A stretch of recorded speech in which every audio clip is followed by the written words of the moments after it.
It's turtle time!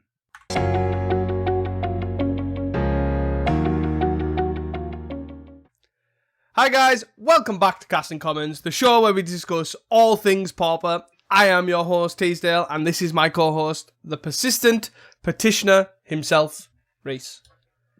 Hello.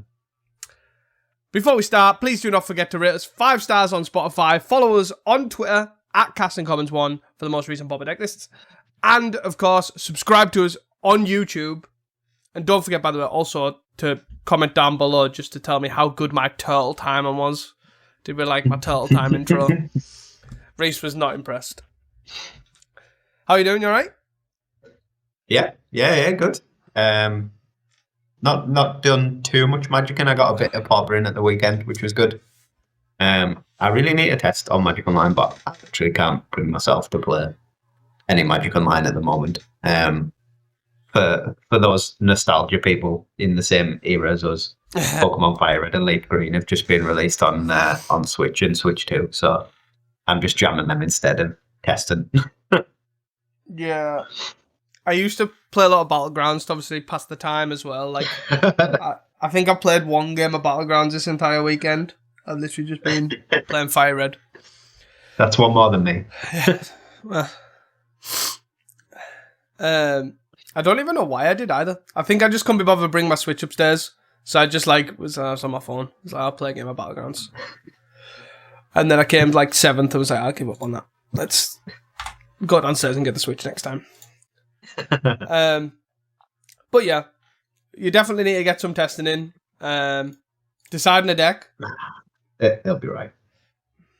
Deciding on a deck is the important part, which is usually the thing that Reese does the least important priority. He just sort of jams stuff and then eventually just picks something. It usually pays off. Yeah, it's not awful. Not an awful strategy in the past times, but yeah. I usually commit to a deck quite early, to be fair. It's usually just a bad deck choice. Usually. But yeah. Reese is the complete opposite. Just YOLOs anything. Anyways. To be fair, I think I have actually settled on a deck for getting this time. That might change given the challenge results in the next couple of weeks. Ninja Turtles just becomes the go-to set for Pauper or something like that. I don't know. You have to play some changes Turtles. The entire metagame. I don't know. But hopefully. Be fun. I'm semi-decided. Good. But that's a great tangent, to be fair, onto our Pauper thought of the week, to be fair, I think. I would say this is quite lazy of me. I'm not going to lie to you. We obviously discussed what our cards to look out for last week from the Turtle set. However, my main thought is that I actually do feel a lot of these cards are pretty pushed in comparison to recent sets. We've sort of every set we do which cards will see play, and it almost feels like without saying it, we're sort of scraping the barrel. This fringe deck might get this card, and it might see play. But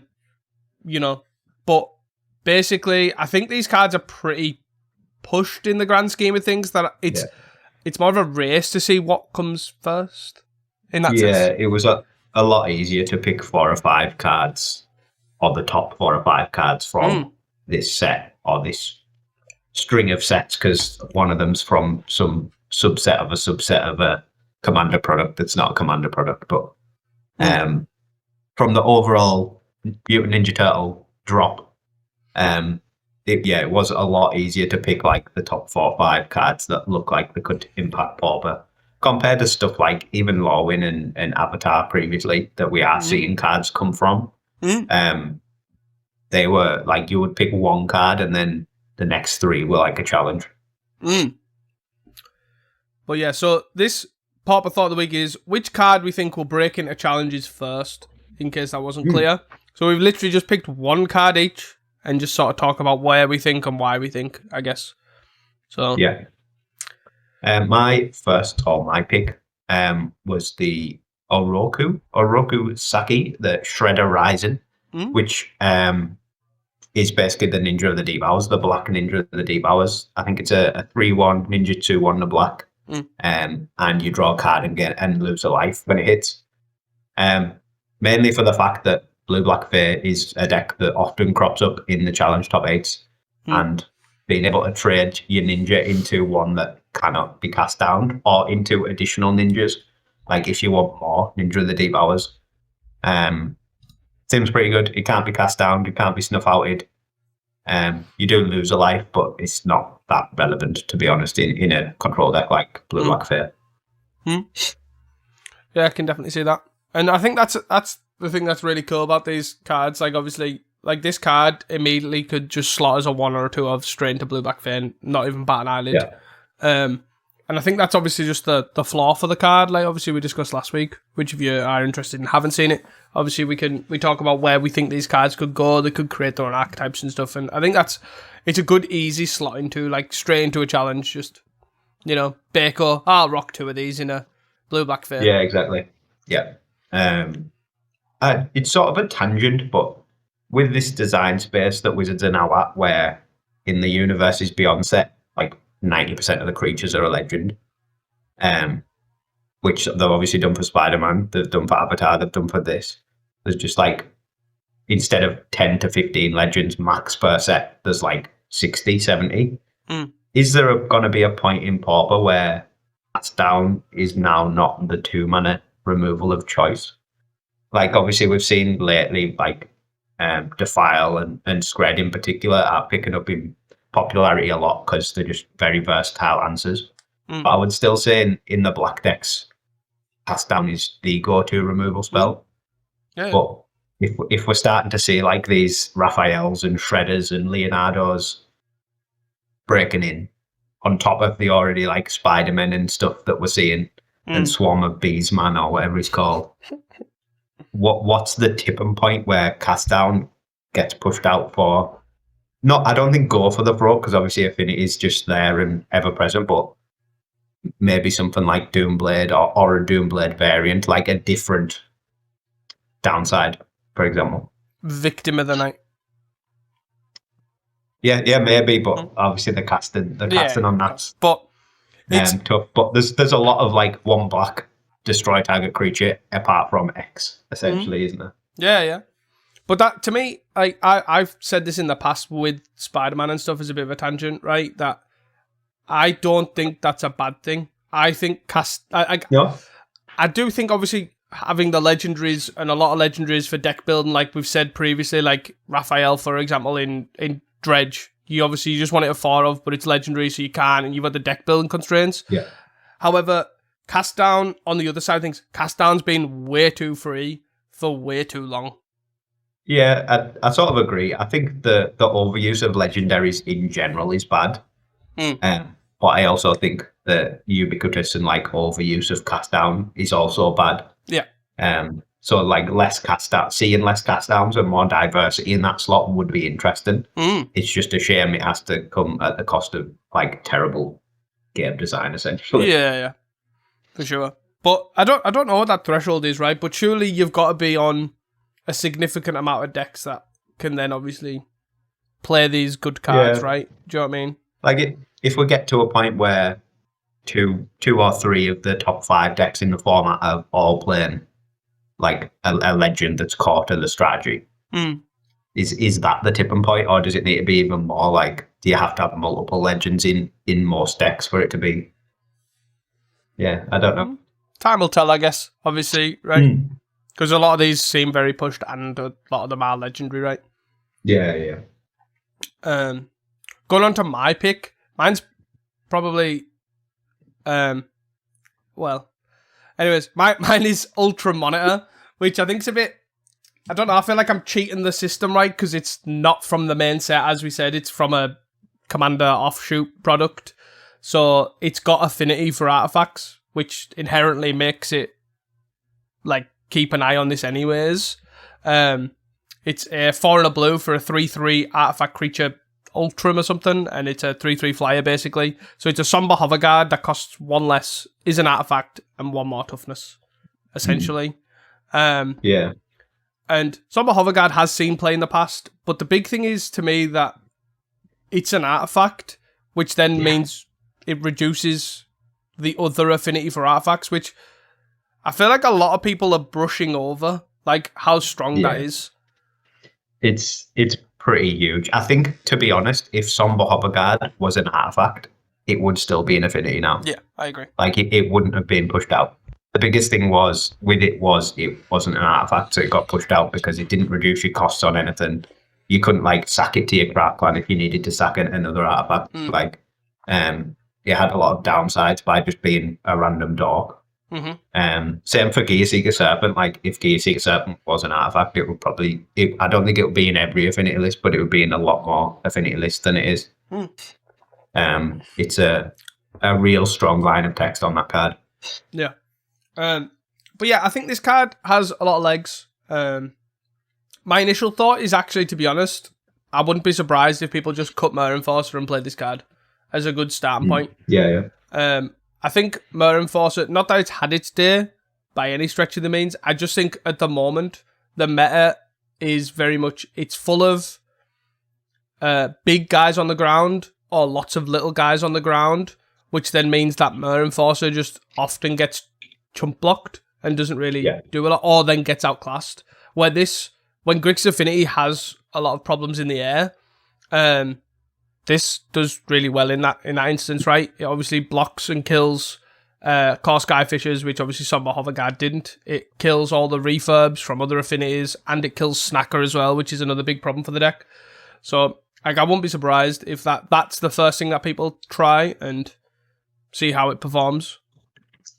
Yeah, I think the only thing that really put me off picking this card as, or we'll see this in the challenges like the soonest, is I don't know how available this is going to be. We sort of touched on it last week, but we got it a bit wrong because the set code and the set symbol are both from the commander deck. It's TMC or whatever it is, and then the shell. But this card's not actually from the commander deck, even though its set symbol and set code are both from the commander deck. It's from Turtles Team Up, which I don't really know what that is. It's not the main set. It's like some like plane chase sort of thing, like 4 decks in a box, I believe. That is an alternate product, but an alternate product that's not on Magic Online, and you can't. I don't think you can get the cards from it in other packs. Like you can't just get them in not draft packs, but play boosters or whatever they're called. So I don't know how easy this is going to be to get on Magic Online, and that generally has a big impact on seeing stuff. Like we've seen in the past, Breath Weapon is really expensive on Magic Online. You basically got 2 for free at some point, and then the rest were just in chests. So we see often that like people have fiery cannonades instead of breath weapons because they just can't pay for them, or they don't want to pay for them for a card that's very similar. And then same with like Hydroblasts and Blue Elemental Blasts. Like you see a lot more Blue Elemental Blast on Modo than you do in paper because Hydroblast is strictly better, but it's much more expensive on Magic Online. Yeah. And I feel like this is going to both be expensive and hard to find because it's only going to be in chests, and I don't actually know when they're adding it to chests either. Yeah, that is fair. That's a fair point, right? It's obviously the availability of the card, which is a good shout, to be honest, that I forgot about. The only way they generally do this sort of stuff is via chests, which is the only thing we're assuming is that it's eventually just going to get added to chests. It could be added for like obviously when these get released, which I think it's Wednesday. This week, I'm assuming it'll most likely be added then, but if not, obviously that could definitely delay the breaking into challenges for sure. Yeah. I'm interested to see how it works in paper as well, because again, like, although this product you can buy in paper, it's going to be an obscure product that most people don't buy, right? And the fact that it's a common, it doesn't appear any more often as a common in that product because it's just 4 decks. Like, it's not packs. So yeah, I'm not really sure how this is going to work. Like, I've been trying to find some to order or like pre-order, and I haven't been able to find any at the places I normally buy cards. So But it didn't seem like a very advertised product either. Like, obviously, the way we found out about this card was obviously you tweeted Gavin and says, what's this in Commander? And it's like, oh, yeah, it's not Commander, it's this. I'm like, oh, yeah. Good to know that's a product that we definitely knew about. So, yeah, I have no idea. It'll be interesting. It's going to be a very strange one. And like you say, it looks like a card that could be essentially the new auto for of in every Affinity deck in Pauper. Yeah, definitely. So it'll be very sought after as well, I would assume. So yeah, let's hope it's readily available on Magic Online. That'd be obviously good. It'd be pretty bad if we can't. Obviously, we basically end up with 2 different formats with this not being readily available. Yeah. In paper, if you do want to buy the product, it handily has 3 in the deck, so you have to buy multiple copies of this box set to get just a play set of a common, which is always good. Or you can just play as a 3 of. Buy one. Just play as a 3. It's not 4 of, well, to be honest. It's not really strong that you'd want 4 of. Just got 3 Mer Enforcers and then have 1 Mer Enforcer in there. But no, it seems powerful. The whole set, as again, if you want to touch on, if you haven't watched or listened to last week's episode, obviously we touch on at the start all the other cards, and there's another 1, 2, 3, 4, 5 cards on top of that that we talk about that has the potential. And there's still some that we missed, right? We basically, there's some that are cropping up now, like that'll still could potentially see some play.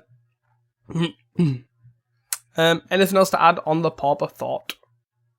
No, I'm happy to move on. So just a bit of housekeeping tournament news. This weekend, I believe. Yes, this weekend we have Pauperfest. On the 6th of March, the ticket sales are live now, and they are obviously in the description below. There's custom alters and all sorts of good stuff. They're on, I think this is the 3rd one, if not more. I lose track of a lot of these sort of Pauperfests and all these different events that are similar names, like same with the London Pauper Showdown as well, which we'll touch on. I lose track of how many there is. But yeah, so definitely check that out. They're always good events and a good amount of people, so they are always good events to attend if you are in the area. And then also onto that, the Scrap King Cup is on the 4th of April. £20 entry at Accrington. The winner gets a revised Savannah along with some Pauper staples in the prize pool as well. This is their first ever Pauper event, so it's really cool to see that they're obviously advertising and doing well. Sent it out to us dead early as well to give a lot of people time to know that this was coming. So we've still got another month now on it now, and we've been advertising this one for a good while. So if you are available on that time, I would highly recommend going to see it because it's going to be a good start of many events, I imagine. Yeah. And then finally, the London Pauper Showdown number 4, the darkest of rituals. Obviously, they have to put the 4 in there, otherwise I would never know how many there's been. That is on the 25th of April. This is one of the LPI sort of events. Goes towards Paupergeddon. I think it's a summer one, this one. So if you get enough points towards a summer one, you'll get a buy and stuff. The link and all that sort of stuff is in the description, so if you are interested in trekking all the way down to Badger in London, which to us it's a trek, to you it might not be, but check out that link in the description. And if you are interested in any other events, there are other events to shout out as well. They are in the Discord, so I do highly recommend obviously join our Discord. You can check out events to shout out tab, or you can just join in on the random conversations we end up having half the time about stuff. Yeah, all things Pauper. Good Discord to join. Don't you? But yeah, I think that's sort of all the tournament news and all of the news in general. There was early access last week, which I touched on. Obviously, you've seen a lot of the Magic Online creators doing well, doing wonders in their own respective formats. So yeah, I'd keep an eye out for all that content for Teenage Mutant Ninja Turtles, if that's your thing. Yeah, check them out. So now let's move on to challenges, Yeah. The Thursday challenge this week was the first one, obviously, 26th of February, 46 players. First place was Rally Red. Second place was Mono Red Madness. Third place was Gardens. Fourth place was Dredge. Fifth place was Persistent Petitioners. 6th was Grixfinity, 7th was Mono Blue Terror, and 8th was Red Sly. And then the two near misses, 9th was Monstertron, and 10th was Blue Black Fair. Yeah, good, I guess good diverse shown from the red decks with one of each. But the standout has got to be Persistent Petitioners making the top 8 of a challenge. I wonder how much red they versed. That's my only thing I can think of, right? Is this deck is pretty good if you expect a lot of red generally.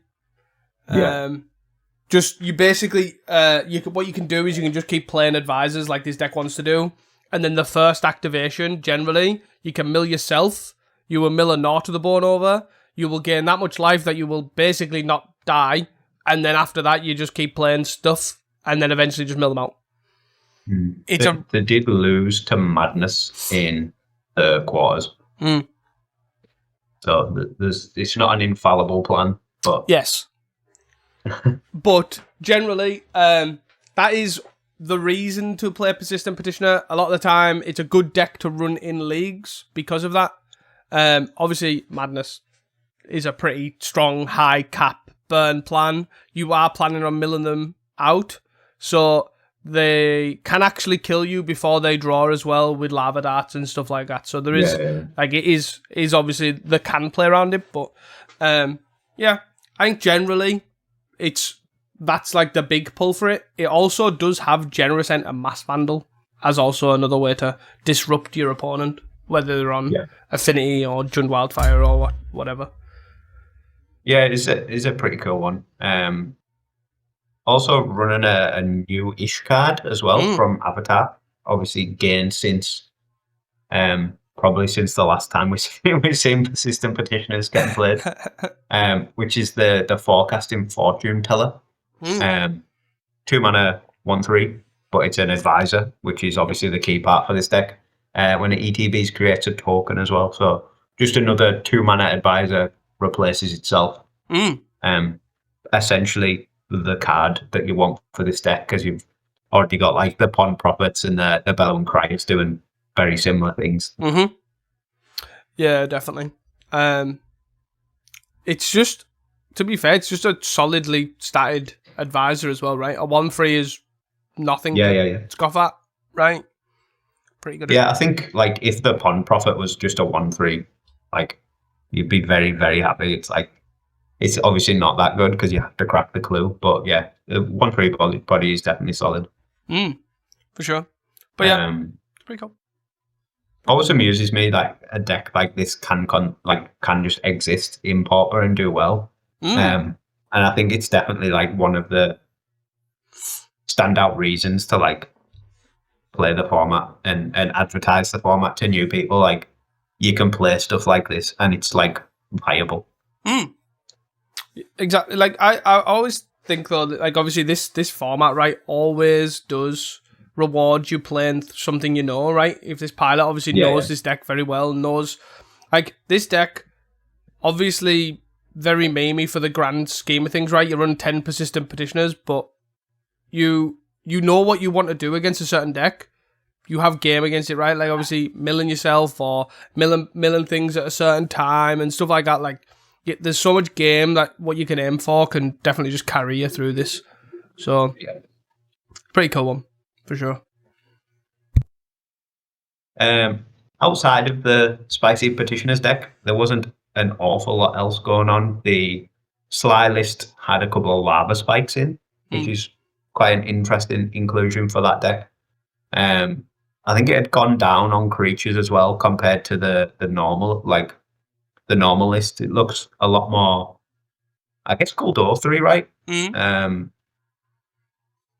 Than the normal Sly. It doesn't have like Gold Hounds and stuff like that. Yeah. And it has a full complement of Chain Lightnings to go with the 4 bolts, the 4 Gal Blasts. So a lot more burn heavy. Which is interesting, but still 4 Ginger Brutes, 4 Inventor's Axe sticking around. Combo too good. Other than that, like the Monstertron, I guess, is cool to see. They weren't doing too much different. They've got relics in the main still.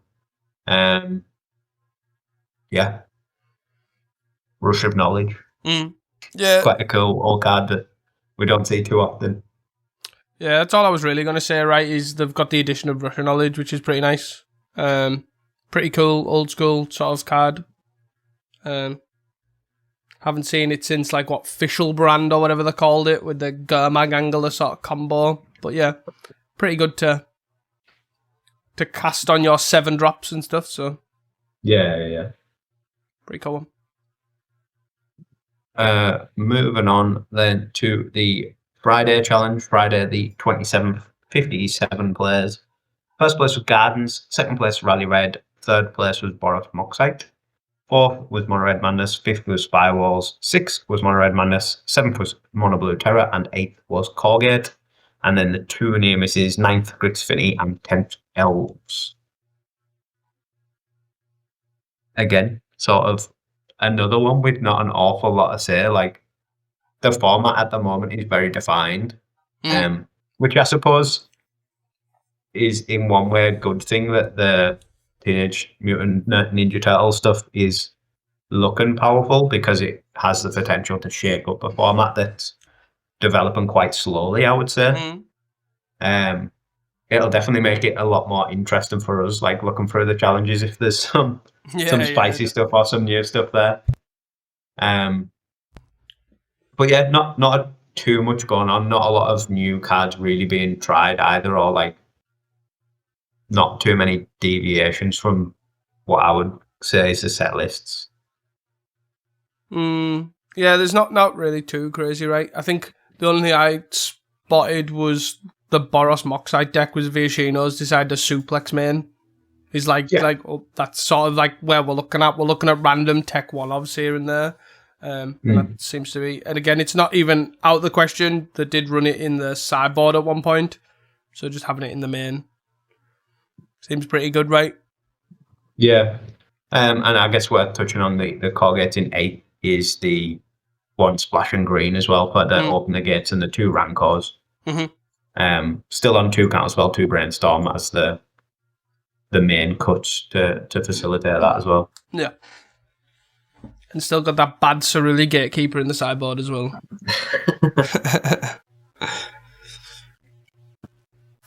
Nothing too crazy on the Friday. Moving on to the Saturday, the 28th, 54 players. The numbers haven't been too amazing either, really. Like, we're all just like 46, 57, 54. Which might be an indication of how slow the format is moving, I guess. But, yeah, interesting. Saturday, the 28th. First place, White Weenie, Quilty. Second place, Grixfinity. Mono Blue Terror in third. Fourth place, Corgate. Fifth place, Mono Blue Terror. 6th and 7th, a pair of Rally Red, and 8th place, Gardens. Then the 2 near misses, 9th Rally Red and 10th Mono Red Madness. A lot of rally going on there as the red deck of choice. I wonder why that is. Like, it's surely probably just variance, right? It just has to be. It can't. Yeah, I don't know. I just find, like, since the Kuldotha ban, obviously we got the real high point of Madness. But when that came down a bit, it's just there's never been a settled, this is the red deck to play. Like, it always just seems to flip-flop between Rally and Madness, with like Slide as like an alternate choice. Yeah, I don't know. I've never really been set on either, to be honest. They both have obviously positives and negatives. I guess I don't know if the maybe stuff like if you're against Corgates, the rally deck has a bit more potential because you can get a lot more built up on board and like repeat it every turn. Yeah. I don't know. Yeah, it is interesting to see them basically just spike differently. Well, I guess also like the Friday was just double madness, right? I was just going to say, well, lucky for us, we have access to further than the top 8. Looking at the top 16, there was three madnesses in the top, literally 10th, 11th, and 15th, right? Yeah. So obviously, yeah, it must just obviously been the matchup. Like the both are obviously really strong. It's just obviously if you look at the top 8, it looks like Rally Red obviously did incredibly well. Or if you look at top 10, it looks like Rally Red was like the red deck of choice. But it probably is just they're both really good, and just tiebreakers obviously got them into the top 8 maybe, and that's sort of how it is. Because as you say, they definitely both just have pros and cons, right? Like obviously some they're slightly better against one deck and slightly worse against another. But it's cool to see that like 2 to 3, if not 4, red decks are just sort of like existing, right? It's cool to see completely. Other than that, the White Weenie list is another version of White Weenie that's dropped Chocobo. Like we've been seeing this recently, where they're all just sort of going back to Gadgeon's Pledge, some number of militia buglers, and sacking up the Chocobo, which is interesting. I do like Gadgeon's Pledge. I think it is a lot more. It's a lot more powerful of a card. I found the Chocobo when I tested it in White Weenie. He just dies for everything. Like 3/3 is not the body that you want, and the buff isn't enough to justify it just eating a lightning bolt. Yeah, I guess that's the big thing, right? It's like, it's a good body if you're against something that's not going to interact with it too much. Yeah. But then, you know, when they do interact with it, you get that +1/+0, but then it's, okay, you've now got a bunch of crap on the board sort of thing. Where at least Guardian's Pledge, as you say, lets you just keep going and going and going, and then it's like, if they want to interact with that one creature, it's irrelevant, because obviously your Guardian's Pledge is in your hand. Yeah. And I think when you look at top 8s like this, where it's Grixis Affinity, Rally Red, Mono Red Madness, like you want Guardian's Pledge. You don't want Chocobo that's going to die of a Gallblast or a Lightning Bolt or a Crackland Shaman. Yeah, definitely. For sure. Still running the one-off Palace Sentinels as well, which is quite interesting.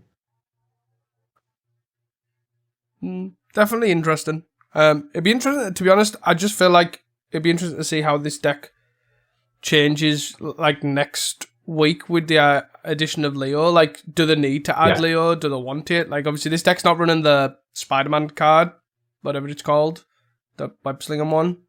So it's like, do you want Leo in this? Obviously it's a good amount of burst, like, but you are quite a lot more expensive running buglers and Palace Sentinels and stuff.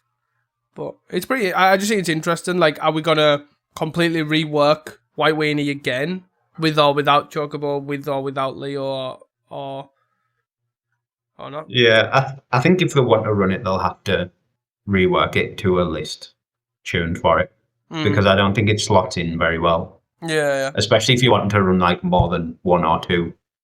I think as we sort of touched on last week, you need to be on buglers, you need to be on Squadron Orcs probably to justify it. Yeah. I could say that. And then like the Power Sentinels and stuff is probably the first to go. Pretty interesting. Moving on to the Sunday, the 1st of March. 58 players, so again, like, not great for a Sunday either. First place, Baubles. Second place, Gardens. Third place, Rally Red. Fourth place, Blue Green Fog. Fifth place, Mono Red Madness. 6th, Mono Blue Terror. 7th, White Weenie. And 8 Familiars. And then the 2 near misses, Mono Red Madness in 9th and Mono Blue Terror in 10th. I guess before we go on to the Baubles list, it's quite cool to see Blue Green Fog. I feel like we haven't seen this deck in quite a long time. It is running the 3 Jaces Erasure, which is basically the Modo package, right? Yeah. To speed up the games. But other than that, like, there's not too much changed in it. Like, there's no real new cards. It hasn't really gained anything. So cool to see just sort of making a bit of a comeback. Yeah, definitely. It is, to be fair, all in all, it's pretty interesting taking it. It's not obviously too crazy. It's running, as you say, the Jace's Erasure Campfire main sort of thing. Counter spells on the side as well, not something that's too common.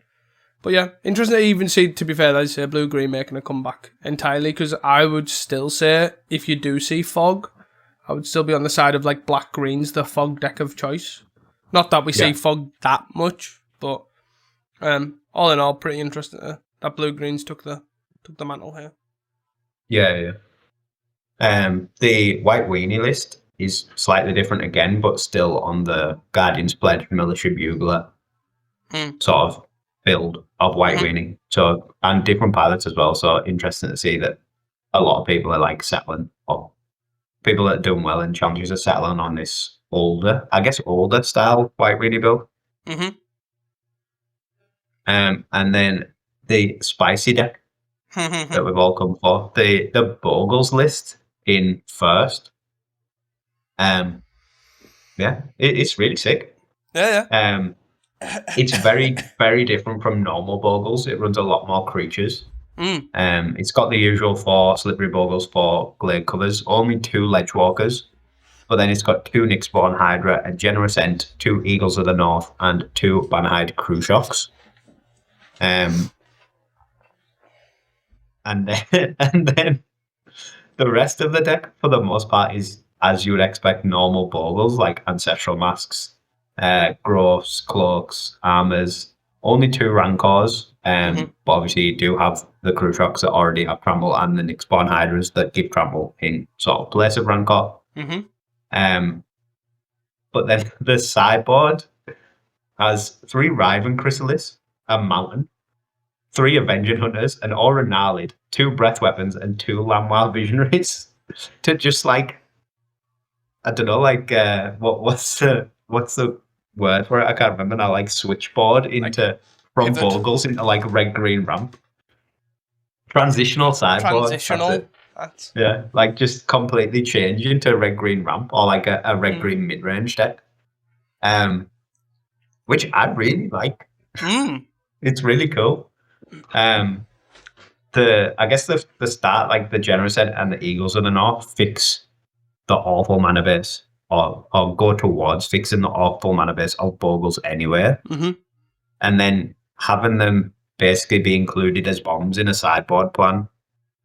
So it makes a lot of sense. Yeah, pretty much. It's like, obviously they are just good cards to have, right? Obviously in your Bogles plan, they're sort of pseudo, they don't fit in perfectly, but they sort of fit in to an extent, right? Obviously Nyxborn is a powerful enchantment aura that we also know about now, like everyone plays it in the sort of mid-range decks. It sort of helps in that Rancor-esque slot. As you say, it's a big bomb that you can just cast anyways. Bannerhide under the same thing does sort of weird stuff on plan with its reinforce ability, right? And its scavenge ability.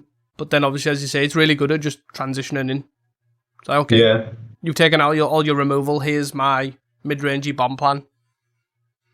Yeah, being able to, like, in the, obviously game 1, like, saving Bogles from, like, cannonades and stuff at instant speed as well is quite cool. From the Crew Shock. But yeah, it just sort of makes a lot of sense when you think about it, like, the Bogles deck in particular. You've got an easy 8, 10, maybe even more cards that you can just sideboard out and sideboard in other creatures for, because you can literally just take out the 4 Scouts, the 4 Bogles, the 2 Ledgewalkers from this list. The person you're playing against is like sideboarded the removal out because it's pointless, and then you put in like Riven Chrysalises and Avenging Hunters. The thing that I do actually find interesting about that transitional sideboard, right? Obviously, you don't necessarily need, like, you could do this in normal Bogles to an extent as well, right? Like, they're still cut. Not the saying that you would, but you could easily just put Riven Chrysalis and Avenging Hunter in your normal Bogles list, right? Yeah, I like without the extra like Eagles of the North, Generous Ent and stuff to hit your lands. I imagine they're a lot harder to cast, and there's obviously the extra wild growth as well. The main thing I'm sort of like, because to me the deck obviously, the sort of cat's out the bag is what I'm trying to get at, right? So that people will have these transitional sideboards, or could have access to this transitional sideboard for Bogles. So for me, like, obviously, at that point, if I'm thinking about it when I'm playing, I would be like, right, what are triggers here that I have to then play around the Writhing Chrysalis and the Avenging Hunter post-board? And to me, those cards, like, as you say, Eagles of the North, Generous End, Nick Spawn, Banner Hide will be like good like indicators. Okay, they're playing this list. But then I'm trying to obviously think then, is the next step, you could put this in a normal Bogles list and not run that and then still have... Do you know what I'm trying to get at? But, like... I sort of get what you mean, but also this could, for all you know, this could be a normal Bogles list. Like, they don't have to change that sideboard. No. If they're like playing game one and it like looks like you clued onto what it is, they can just run it back with Bogles and you've got a load of removal spells filling your deck. Of course. And you have this obviously then back and forth, which is obviously really cool. It's like a really great concept. I really like the idea of, am I going to move into this or am I going to move into that? It's a great thing that makes, to be fair, great like Magic games, obviously. But yeah, like I just really like this concept of having these sort of... It's like the black-green fog deck that transitioned to Brood Scale, right? I really like that concept of which one am I going to go into. I think that the biggest thing for me as well is it gives Bogles like a legitimate game 2 and 3, or a more like legitimate game 2 and 3, because I find it's one of those decks where you win game 1 and then you're against elves in game 2 that just play Standing Bearer or White Weenie, or like you're against like a black deck and they've got the Edict, and you just basically can't win. Or like it's Affinity and they've just Crackland Charming you. It's one of those decks that after the sideboard gets blown out super hard, and its answers for those cards aren't particularly good. Like you always end up like splashing like 3 or 4 colors after sideboard because you just need to like play Hydroblasts, for example, or play Pyroblasts, like stuff like that. Or Flare and Pain, like you just really have to go around like a long way around getting over their hate, where it just removes the need for like the Flare and Pain type cards because you just play Chrysalis and beat them to death with it. Like your enchantments are still good because you can just like stick an enchantment on a Spawn or stick an enchantment on the Chrysalis. Like they're still going, all these creatures you're bringing in. Yeah, definitely. And then in a lot of cases, your opponent isn't prepared to deal with the creatures anyway because they're just expecting you to have extra. Or like the Edict, you need to sack a Spawn or or sack a Landmark Visionary. I do really like this sort of take on the deck. For those, obviously, I always do recommend personally anyways, if you are going to join any Discord, join our Discord. But the other Discord that is also important to join, in my opinion, is the FAMS Discord, right? Not because of it's really good for familiars, because, to be honest, just every man and the dog is in there, right? Hinahara, who made this deck and is playing this deck, made a deck list on this, like, middle of February, called this No Bad Card Bogles, and had a deck list discussion on this for, like, almost, 2 and a bit weeks. So the fact that conversation in there has then led to this final list, and they're obviously doing really well, is kudos to them. Because as you say, like there's a lot of cool stuff about this deck that just does a lot of good things, that solves a lot of Bogles' problems, which is pretty cool to see. Yeah, and I don't know if obviously they played out the finals or split, but if they played it out and won, like they're against a deck that has 4 Tithan Blades. Yeah. Some of the Bogles would normally have absolute nightmare against.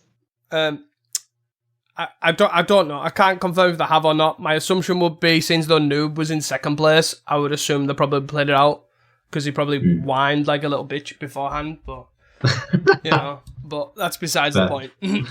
But yeah, but pretty cool to them regardless. Pretty cool Bogles list, and even better if they did just win out on Gardens because it's shown that it worked. Right? Yeah. And it gave us something interesting to talk about as opposed to like all the normal decks that we've been seeing this week. Yeah. Really cool. Really cool showing in just general. Like it's just cool take on Bogles list, and this is why also like solve matters as much as the first 3 challenges were really slow for us to talk about. To me, like this is why like they're also good, right? Because they also know what they're playing against. They know what they need to beat. They know what the problems are. And it's like, right, how the hell do I go wacky as hell to also fix that problem? Yeah. I think that's why like these sort of things are kind of cool. I like it.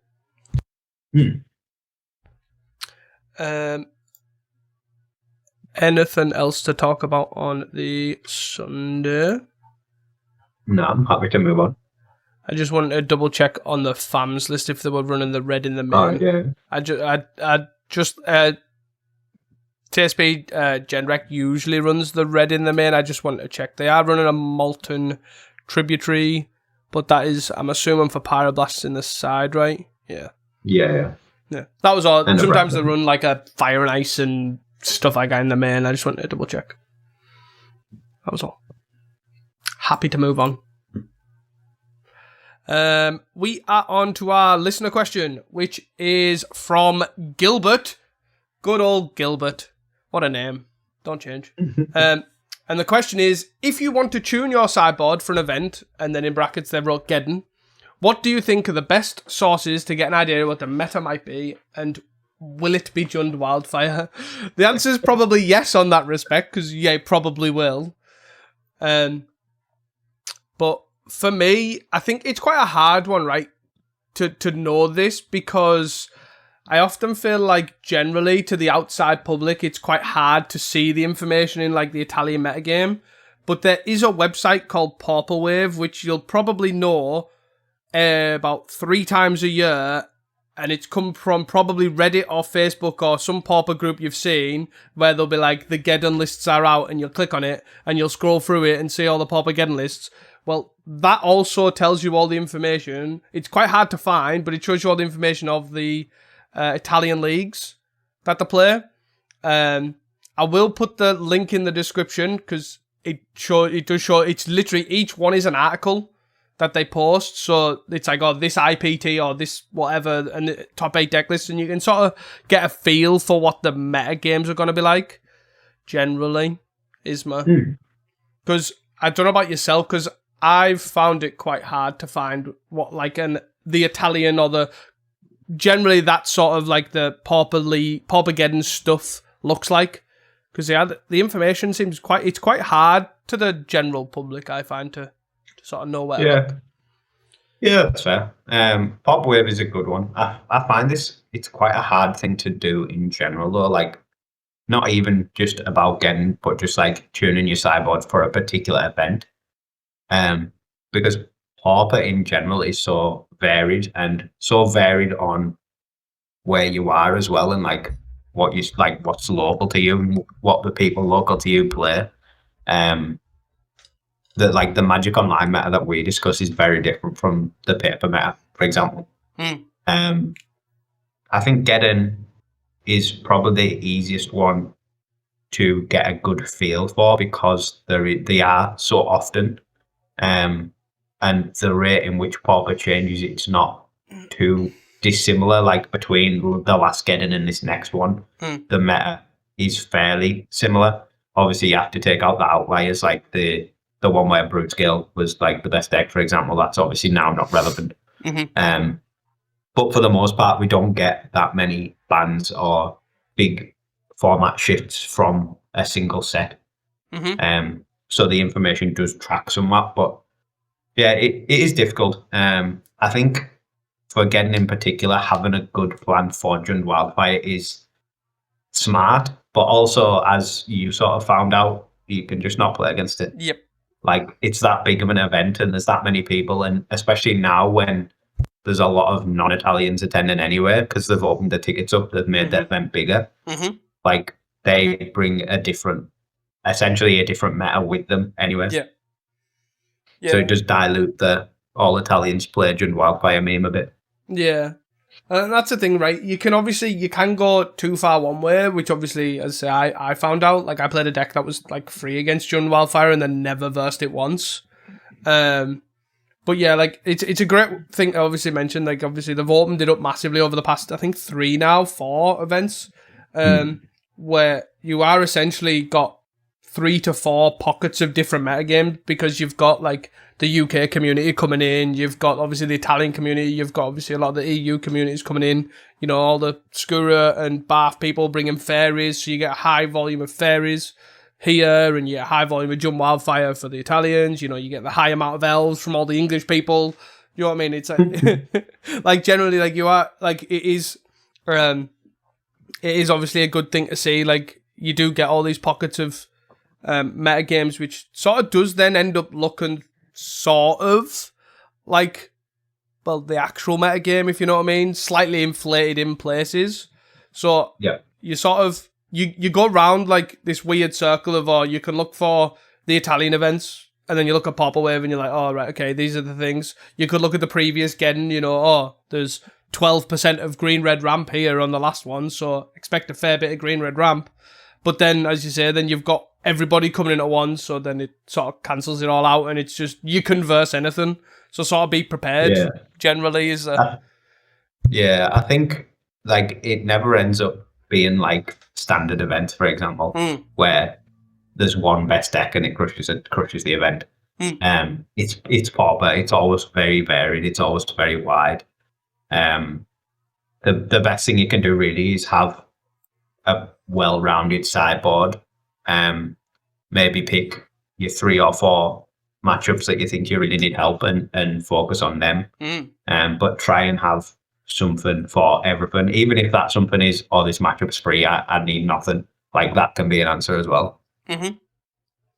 Definitely. So in the all-round of things, here's a list of all the Italian events that we could find, but also prepare for everything. So sort of helpful, but not helpful. You know, not very. But it's a tough question, really, to be fair. But going back to obviously turning this not about Geddon, but about every event, right? You can sort of, to be fair, as you say, Geddon's probably one of the harder ones, but because you can also track it because they're quite common, but it's hard because there's that many that it's so open. If you are going to an event, like, you can sort of try and find Pauper events in the nearby area, right? Or the previous LGSs or the previous tournament holders have done, right? Like, for example, Nationals, for example, you can sort of gauge what the last 2 were, what the surrounding areas sort of leagues were, and all that sort of stuff. And that sort of gets you a meta game of that event. But again, it's always good to prepare for everything you can, but you can also sort of hone it in a bit more in smaller events, right? As well as another tangent. Anything else to add to the listener question? Nothing from me. Prepare for everything. Or don't prepare at all. Either or. Anything else to add before we close out the pod? No. All on Turtle Week.